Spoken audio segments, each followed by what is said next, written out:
Charlotte Dornelas, plus de 10 millions d'électeurs ont voté pour le Rassemblement national, un score inédit. Et puis on voit ce détricotage qui a lieu vote par vote, circonscription par circonscription plutôt, élu par élu, RN par RN, etc. Élu RN par élu RN pour les empêcher d'accéder au pouvoir. On dirait qu'au nom de la démocratie, on tue la démocratie. Déjà, comment comprendre cet engouement pour le Rassemblement national ? C'est vrai que Dimitri nous donnait tout à l'heure le détail des chiffres et de l'évolution des chiffres. On a un RN globalement qui est passé de 18,6 en 2022 à 33,1 hier soir, avec une participation qui a augmenté de 20 points, donc avec une participation considérable pour des élections législatives, en tout cas dans la période politique actuelle.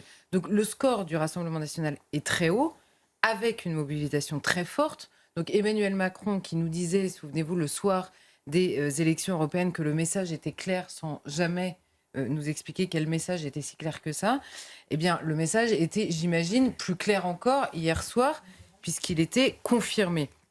Et après les réjouissances, et alors dans toute la soirée d'hier, après les réjouissances, pardon, parce que vous savez, jusqu'à 20h, on ne peut parler que des chiffres de la participation. Oui. Donc il était de bon ton, quel que soit le camp politique, de se réjouir de cette participation, de ce retour aux urnes, de cette victoire démocratique, de cette mobilisation des Français. Et sans transition, à 20h01, s'est opéré immédiatement un rappel à l'ordre moral, tout sauf le Rassemblement national. Donc il n'y a pas du tout eu le temps de l'analyse, de justement le retour aux urnes qui a conforté un message que certes beaucoup ne veulent pas entendre, mais que les Français ont confirmé.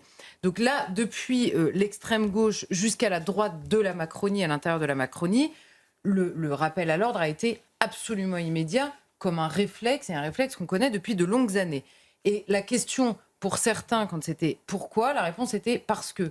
Hein, globalement, franchement, il y en a qui n'étaient pas capables d'aller beaucoup plus loin que cette réponse-là. Alors, nous expliquer parce que la République et la démocratie, moi, j'aimerais vraiment bien que quelqu'un prenne le temps de développer cette question-là. La démocratie, je ne vois pas à quel moment elle est sauvée quand on veut, par tous les moyens possibles, empêcher le résultat des urnes et même pas prendre le temps de l'analyser. Je donne à personne d'être d'accord, simplement de l'analyser, de comprendre précisément ce message.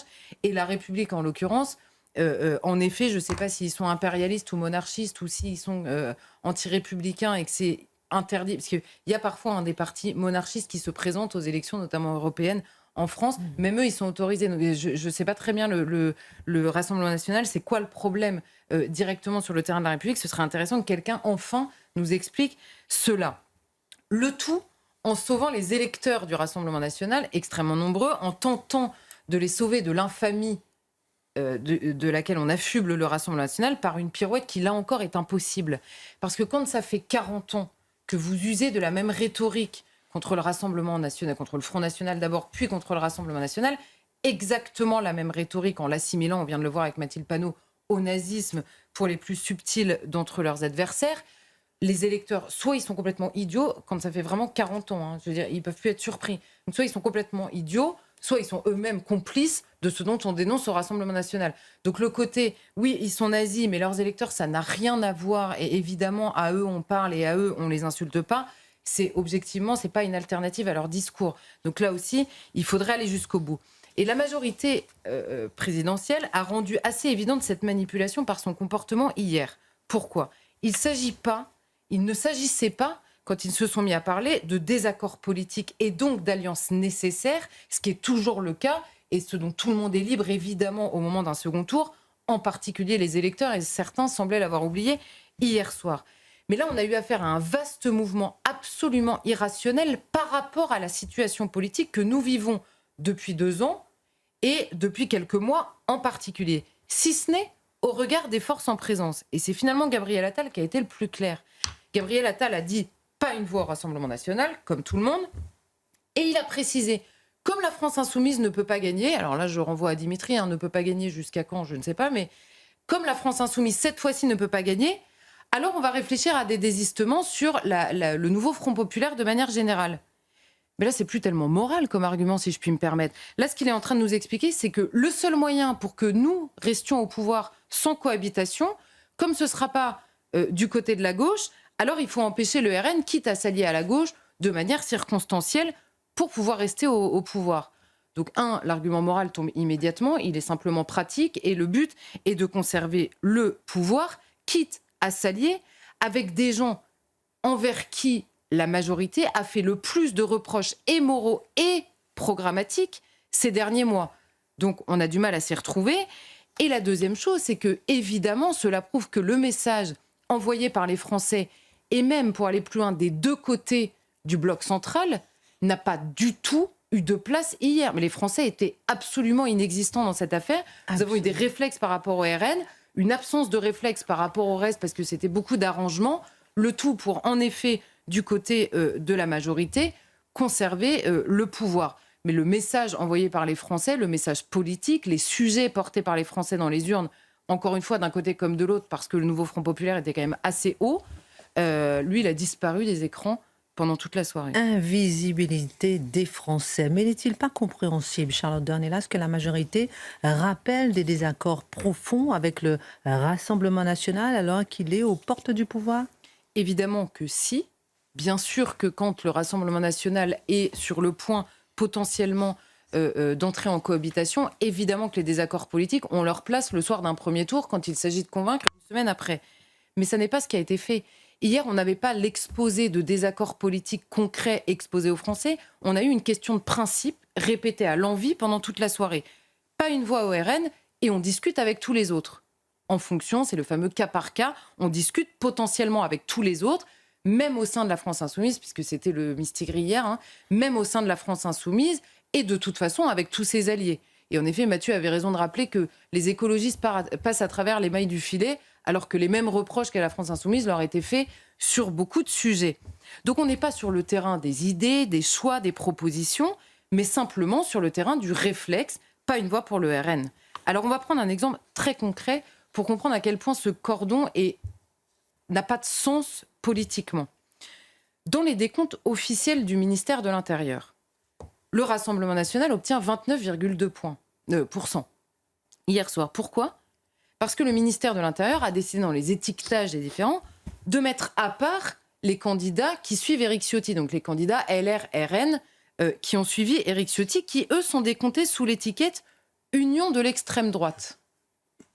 Donc, quand vous additionnez les deux, vous avez le score dont tout le monde parle hier pour le RN. Donc, hier comprenez, avant qu'Éric Ciotti rejoigne le RN, Éric Ciotti était président des Républicains, à qui la majorité fait des appels du pied du matin au soir et encore depuis hier soir. Donc, Éric Ciotti, il y a 10 jours, était un potentiel débauchage individuel pour la majorité.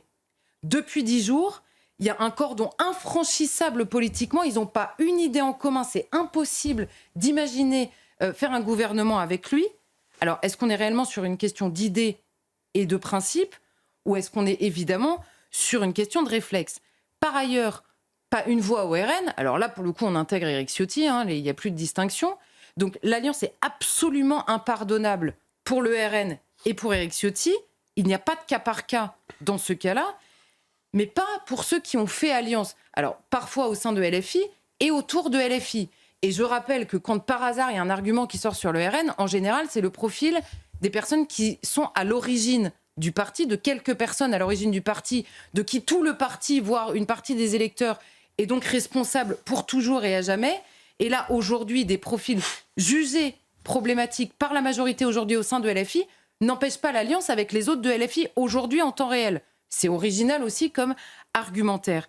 Et par ailleurs, politiquement, si on reprend simplement le début de ce deuxième quinquennat, on a le poids politique de Gabriel Attal qui repose sur deux mesures. L'interdiction de l'abaya à l'école pendant son passage au ministère de l'Intérieur, de l'Éducation nationale, et l'expérimentation de l'uniforme. Pour information, ce sont deux propositions qui étaient défendues par le RN, combattues jusqu'à aujourd'hui par la France insoumise. La réforme des retraites, on a vu, elle a été assez commentée, une inflexion possible au Rassemblement national, en tout cas dans le détail du texte, une abrogation à la seconde de la victoire pour LFI. Sur la loi immigration, le RN a voté cette loi immigration pendant que LFI jouait les symboles de la terreur avec certains ministres de la majorité et un président de la République qui nous disait la semaine dernière que le gros problème du programme du nouveau Front populaire, c'est qu'il était, je cite, immigrationniste. C'est peut-être le seul moment où Emmanuel Macron a montré pendant la campagne qu'il avait vraiment compris le message des électeurs Refermons la parenthèse sur la question de l'antisémitisme, évidemment terrain moral. La condamnation a été incessante envers LFI ces derniers mois et au sein de la majorité, on a reconnu une bonne tenue au Rassemblement national et évidemment sur le rôle de l'Assemblée, le parlementarisme étant un des traits souvent affublés à l'extrême droite. Il y a eu pendant ces 2 ans une dénonciation permanente de certains députés LFI dans leur comportement, ce qui n'a pas été le cas du côté du Rassemblement national. Et je ne vais pas développer sur la police, les émeutes, les attentats, le séparatisme, où il n'y a pas une seule chose. Alors reposons la question, sur quoi repose exactement cette barrière infranchissable ? 10 secondes pour en terminer, le mot de la fin. Vous parliez d'invisibiliser les Français. Mais est-ce qu'il est seulement possible de comprendre le message avec des blocs qui finissent par être assez forts, finalement, tous les 3 ? Oui, les 3, franchement, aucun score n'est ridicule dans ces 3 blocs. Mais en démocratie, le +1 suffit à l'emporter. Le +1 est au Rassemblement national. Et il faudrait poser la question sérieusement. Sur l'année qui vient de s'écouler seulement, on pourrait dire sur les 30 qui viennent de s'écouler, mais sur la dernière année, est-ce que quelqu'un croit sérieusement dans ce pays que Pétain a joué un rôle plus fort dans le résultat du Rassemblement national hier que les émeutes il y a 1 an, que les coups de couteau quotidiens qu'on commente, que le trafic de drogue qui génère des morts à peu près tous les jours dans beaucoup de villes de France, que l'augmentation de la délinquance à peu près partout, jusque dans les campagnes. Et évidemment, il se joue sur ces questions-là, ce vote-là. C'est les seuls sujets qui n'ont pas été commentés hier. Et c'est peut-être le sujet qui sépare le plus le bloc de gauche du bloc de droite. Notons que la majorité choisit la gauche à ce moment-là.